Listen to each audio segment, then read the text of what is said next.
Je vous salue, mes chers amis, internautes, à travers l'Afrique, à travers l'Amérique, l'Asie, l'Europe, les îles du monde. Je vous salue. Je vous propose ce soir une conférence sur l'idéologie, les 33 contradictions de l'idéologie de la junte France-africaine. Et je voudrais commencer par vous expliquer l'intérêt du thème, en précisant quelques définitions, pour que nous nous entendions sur le sens des mots. Ce sera l'objet de la première partie de mon propos. Puis, dans la deuxième partie, et vous êtes déjà maintenant 2200 personnes. J'espère que vous êtes autant à avoir appuyé sur le pouce sous la vidéo et autant à partager. Dans la deuxième partie, je vais analyser 33 contradictions typiques de l'idéologie de la junte France-africaine. De telle façon que chacune et chacun de ceux qui auront assisté à cette conférence, qui auront participé à cette conférence, aura désormais une capacité supplémentaire, je l'espère, de reconnaître la manière inimitable de s'asseoir de la junte France-africaine.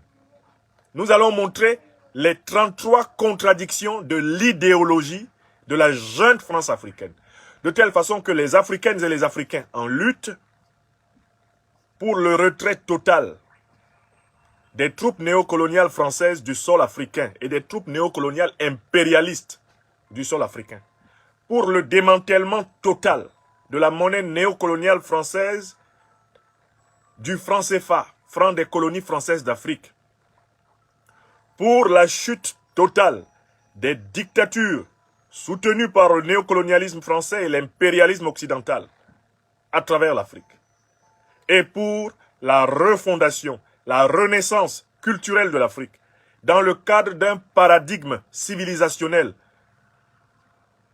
renvoyant à l'histoire spirituelle multimillénaire de l'Afrique, le paradigme mahatique, qui pose 3 valeurs de civilisation comme potomitan de la civilisation africaine planétaire: la solidarité, la vérité et la justice. Eh bien, si vous êtes attaché à ce que cela soit une Afrique libérée de l'occupation militaire, une Afrique libérée de la domination économique, financière, symbolisée par la domination monétaire, une Afrique libérée du despotisme nègre, du mépris de l'Africain pour l'Africain, de la haine de l'Africain pour l'Africain, de la haine de soi des Africains, les uns contre les autres, c'est-à-dire contre eux-mêmes. D'une Afrique reconnectée à ses langues, reconnectée à sa mémoire longue, reconnectée à sa véritable histoire civilisationnelle qui, au minimum, remonte à environ maintenant 6000 ans. Eh bien, si ce projet vous inspire, vous êtes le bienvenu dans cette émission.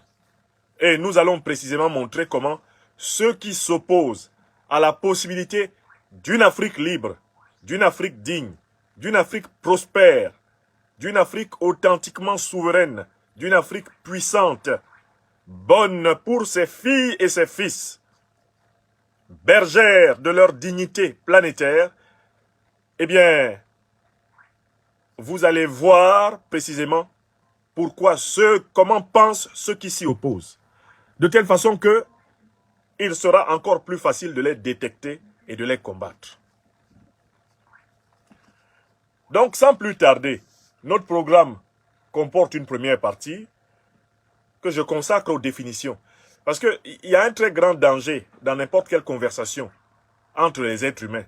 C'est qu'ils ne se soient pas d'abord entendus sur ce dont ils parlent, sur l'objet du discours.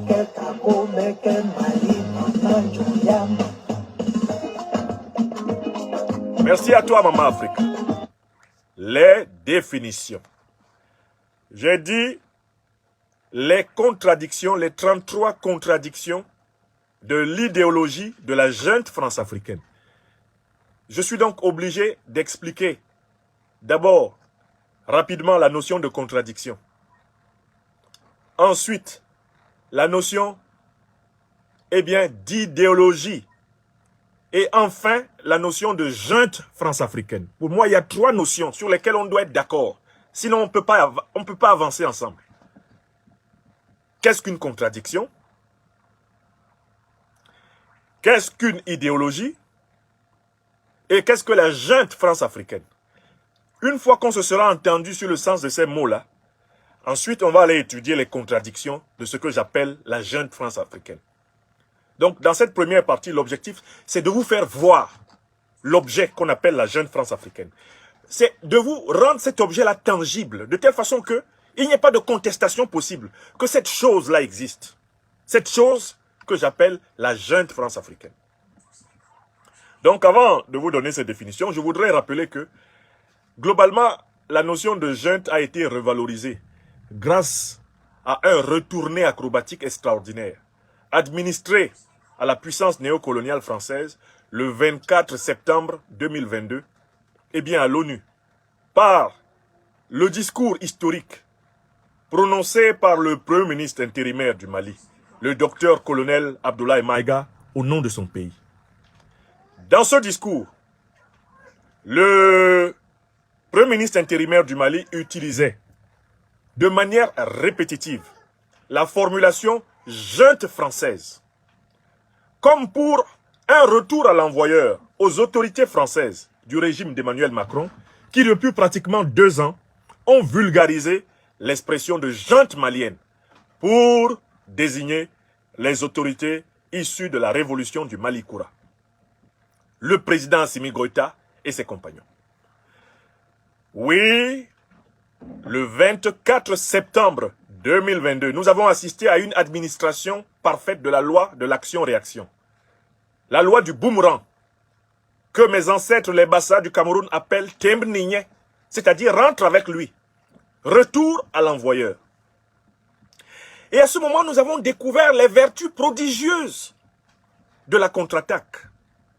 Nous avons découvert que certaines personnes, certaines institutions, certains pays utilisent des mots dont ils ne mesurent pas la dangerosité et la gravité, jusqu'à ce que ces mots leur soient renvoyés en colis, jusqu'à ce que ces mots leur soient renvoyés dans un état de vibration tellement profond et tellement immense que ces pays ou ces autorités elles-mêmes ne reconnaissent plus leurs propres mots.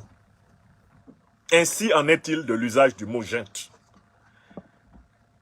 Depuis plus de 2 ans, le Mali recevait le mot junte au petit déjeuner, au repas de midi, au goûter de l'après-midi et au repas du soir. Et même pendant le sommeil, le Mali, les autorités maliennes se faisaient traiter de junte. Lorsque cela se faisait, nul ne s'offusquait parmi les maîtres de la bien-pensance de la place parisienne. Et bien sûr, les chaumières des États néocolonisés d'Afrique d'expression française étaient très heureuses. On avait accolé au président Assimi Goïta et à ses camarades un nom finalement sympathique. À la limite, il leur fallait remercier les autorités françaises de leur avoir trouvé un nom aussi singulier, de les avoir singularisés, de telle façon que, de toutes les façons, quand on disait la junte, le monde entier pensait aux autorités maliennes. Cette notion de junte a été réhabilitée dans le terrain intellectualo-politique par la parole orthogonale du chef du gouvernement intérimaire, aujourd'hui du Mali, le docteur-colonel Abdoulaye Maïga. À tout seigneur, tout honneur. Je ne pouvais pas retravailler la notion de junte sans souligner que l'usage dialectique, rhétorique, l'usage de contre-attaque qui en a été fait par le docteur-colonel Abdoulaye Maïga, premier ministre intérimaire du Mali, ne sera jamais oublié dans les annales de la dialectique, de la rhétorique, de la gigantomachie, de la contre-attaque dans le discours politique. Un discours politique dominé par une figure de style, le 24, la métaphore, et une deuxième figure de style, l'antiphrase. C'est un discours qui a été semé de quelques-unes des métaphores les plus célèbres de l'histoire du discours politique à l'ONU. comme la célèbre métaphore du chameau, du magicien autodribbleur, qui en réalité finit par tellement dribbler qu'il se dribble lui-même.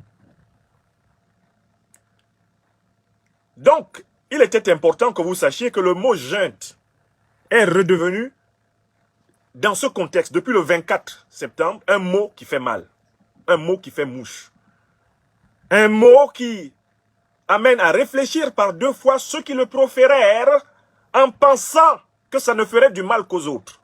Or, le maître de Judée, disciple des maîtres d'Égypte noire, le Christ disait, ne faites point aux autres ce que vous ne voudriez pas que les autres vous fassent. L'aurait-il su, ceux qui ont fomenté le concept de junte, pour l'accoler sur le visage de la révolution du Mali Koura, qu'ils n'auraient sans doute pas utilisé ce mot. D'autant plus que des tas de régimes, encore plus critiquables que le régime issu du coup d'État révolutionnaire du Mali, prospèrent avec la bénédiction des mêmes maîtres du lexique de l'Académie française sur le continent africain. Oui, l'Afrique a des régimes comme celui de Paul Biya au Cameroun, 42 ans bientôt au pouvoir, comme celui de Sassou Nguesso au Congo-Brazzaville, présent dans les meubles de l'État congolais brazzavillois depuis pratiquement bientôt 50 ans. Oui, on ne les appelle pas juntes. Le régime togolais de Faure Gnassingbé, fraudeur aux élections, braqueur de son peuple, grand emprisonneur de civils et d'opposants, traqueur d'opposants. On n'appelle pas junte le régime d'Alassane Dramane Ouattara, violeur de constitution. Alassane Dramane Ouattara, coupable de décapitation publique de citoyens, d'élimination de centaines de ses compatriotes, d'emprisonnement de centaines d'autres et d'imposition d'exil forcé. Non, on ne les appelle pas juntes.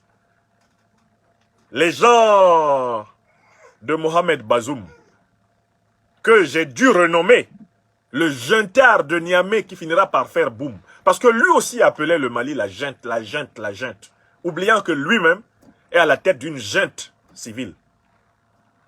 Voyez-vous, grâce au discours de l'homme à la parole orthogonale, au discours vigoureux du 24 septembre, maintenant, avant d'utiliser le mot junte sur cette planète, et notamment dans toute la zone politique de l'Afrique d'expression française, on réfléchit par deux fois et on tourne sa langue 7 fois dans sa bouche.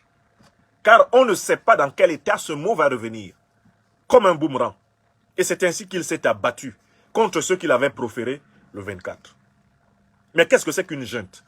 En fait, à la base, le mot junte ne devrait pas être choquant. Parce que c'est un mot d'origine latine et espagnole. En latin, on dit junta, la junta.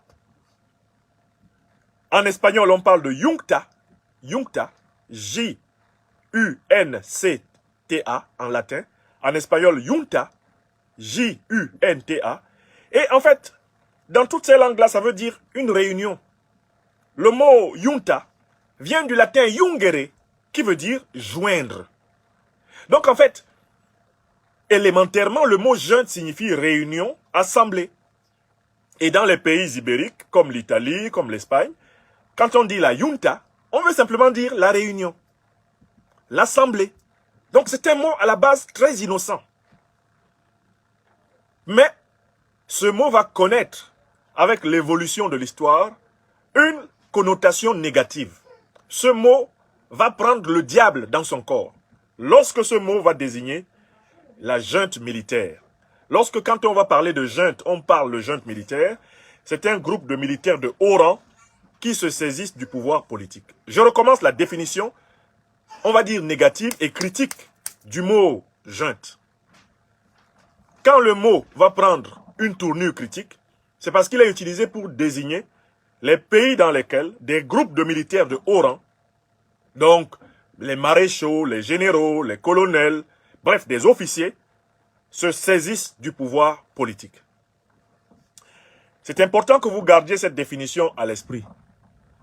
Partout où il y a un officier qui s'est saisi un jour du pouvoir politique par la force, on peut dire qu'il y a une junte militaire. Écrivez ça.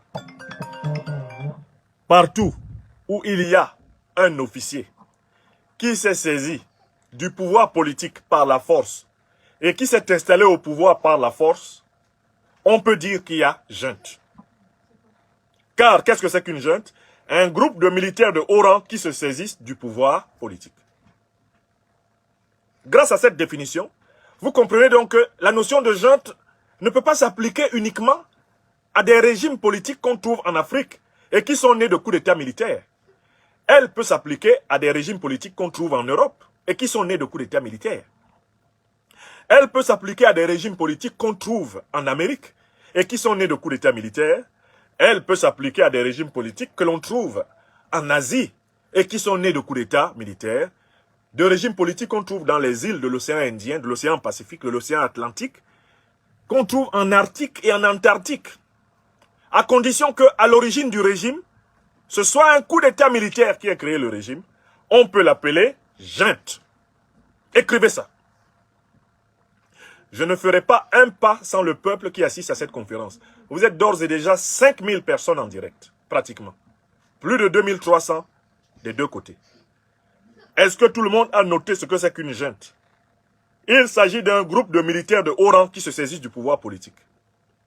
C'est-à-dire que grâce à cette définition, vous pouvez regarder l'histoire de l'Europe. Vous pouvez regarder grâce à cette définition l'histoire de l'Afrique. Vous pouvez regarder grâce à cette définition l'histoire de l'Asie et l'histoire de l'Amérique. Et chaque fois que vous allez trouver une république qui a été créée par un officier qui a fait un coup d'État, vous pouvez dire que c'est une junte. Car c'est un régime politique qui a été fondé, en effet, par un coup d'État, par un groupe de militaires de haut rang qui se sont saisis du pouvoir politique. Mieux, s'il y a un pays qui, dans un autre pays, utilise la force militaire pour exercer le pouvoir politique dans ce pays se comporte dans ce pays étranger comme une junte. Je recommence. Si un pays utilise la force armée pour imposer sa volonté politique dans un autre pays, c'est-à-dire pour exercer le pouvoir, ce pays est une junte internationale. C'est une junte étrangère. Selon cette définition, il est évident que les États-Unis qui ont agressé l'Irak sont une junte. Du point de vue de l'Irak, les États-Unis sont une junte.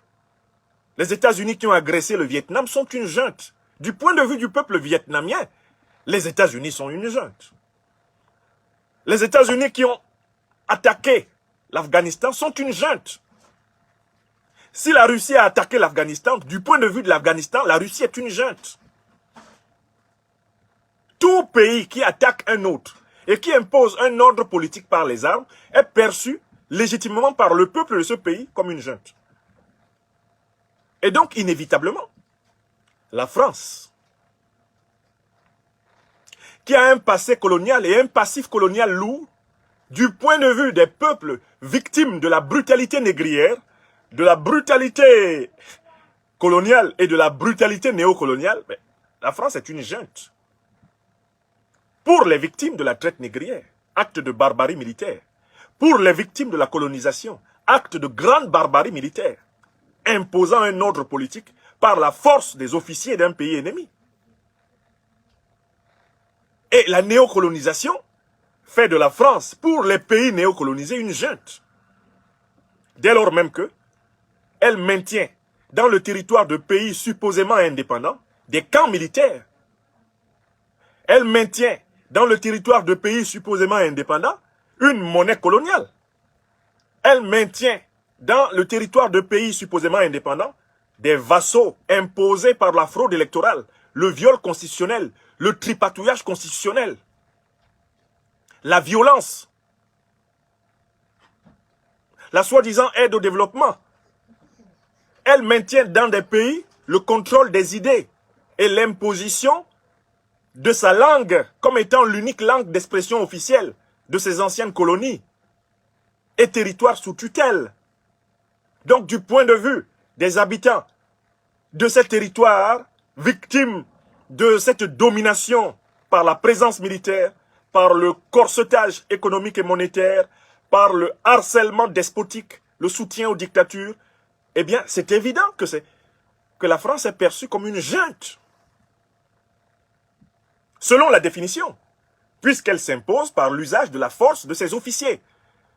Et qui plus est, quand en plus on nomme comme ambassadeurs des généraux d'armée, comme c'est le cas au Cameroun, comme ça a été le cas en Côte d'Ivoire, comme c'est le cas dans plusieurs représentations diplomatiques françaises, il n'y a aucun doute. Il n'y a aucun doute que la perception légitime des peuples qui voient une puissance nommée comme diplomate, un général de corps d'armée, savent qu'ils sont sous le pouvoir d'une junte. Ça devrait vous paraître évident. Voilà pourquoi je disais que les définitions sont importantes dans la vie. Quand tu discutes avec quelqu'un, commencez par vous entendre sur ce dont vous discutez. Ce que les Grecs appellent le topos, le lieu de la discussion. Le domaine de définition, même en mathématiques. Quand on vous donne une équation, on vous demande de bien vérifier le domaine de définition de l'équation, c'est-à-dire la zone dans laquelle l'équation est opérationnelle. Si vous n'avez pas le domaine de définition d'une équation, vous ne pouvez pas trouver sa solution. Parce que vous allez aller chercher sa solution dans une zone où, précisément, elle ne fonctionne pas. Vous comprenez? Donc, les définitions sont importantes. Je continue. Qu'est-ce que c'est qu'une idéologie? Une idéologie, c'est un système d'idées ou de catégories. C'est un système prédéfini d'idées ou de catégories à partir desquelles un groupe analyse la réalité. C'est ça qu'on appelle une idéologie. C'est-à-dire, c'est la manière de voir le monde d'un groupe particulier.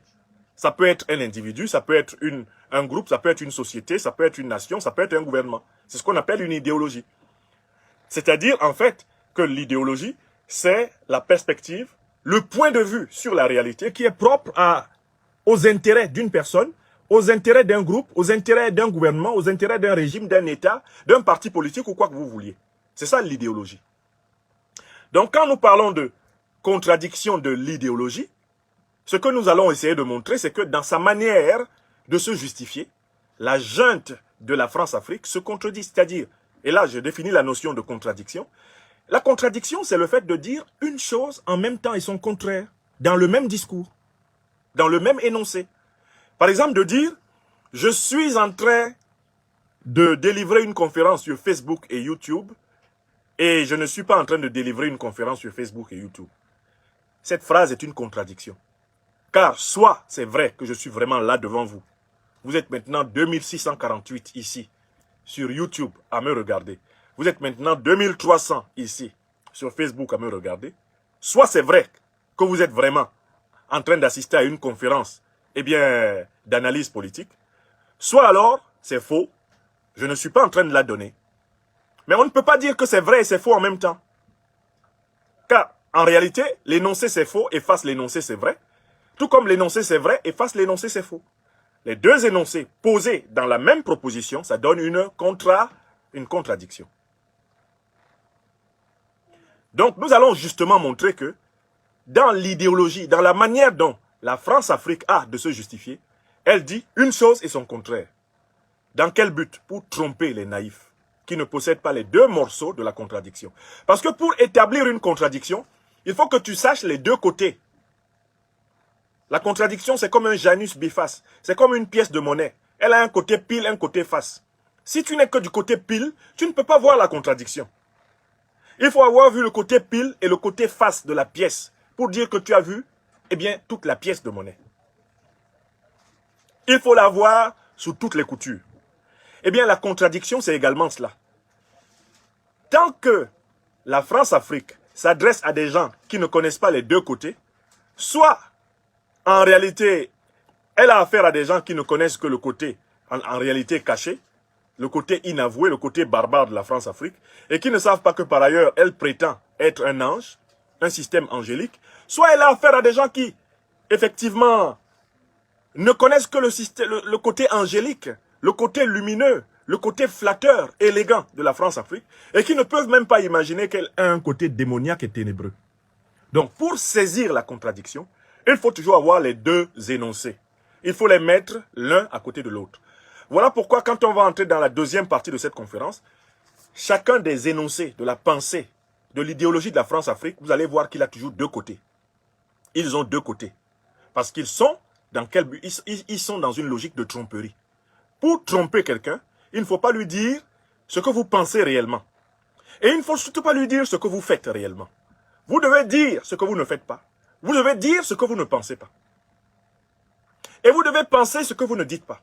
C'est ça le principe, pour utiliser la contradiction comme un moyen de tromperie. D'accord? Très bien. Maintenant, il me reste à expliquer la notion de France-Afrique. Qu'est-ce que c'est que la France-Afrique? J'ai noté la définition. C'est un système politique, économique et culturel mafieux, mis en place par le général de Gaulle et son homme de main, Jacques Foccart notamment, au moment de la décolonisation des pays anciennement colonies et territoires sous tutelle française. Ce système a été mis en place pour maintenir les anciennes colonies et anciens territoires sous tutelle française sous le contrôle militaire, sous le contrôle économique, sous le contrôle politique et sous le contrôle culturel de la France. Je recommence la définition une deuxième fois. J'espère que vous êtes en train de voir ce que c'est que la France-Afrique.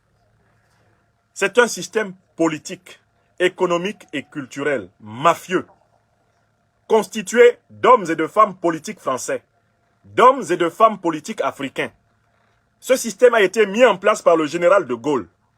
J'insiste bien, le général de Gaulle. Avant général, il était colonel. Mis en place par le général de Gaulle et son homme de main, Jacques Foccart, au moment de la décolonisation, pour maintenir les anciennes colonies et territoires sous tutelle française, eh bien, sous le contrôle militaire, sous le contrôle économique, sous le contrôle politique et sous le contrôle culturel de la France. Une dernière fois, la France-Afrique, qu'est-ce que c'est?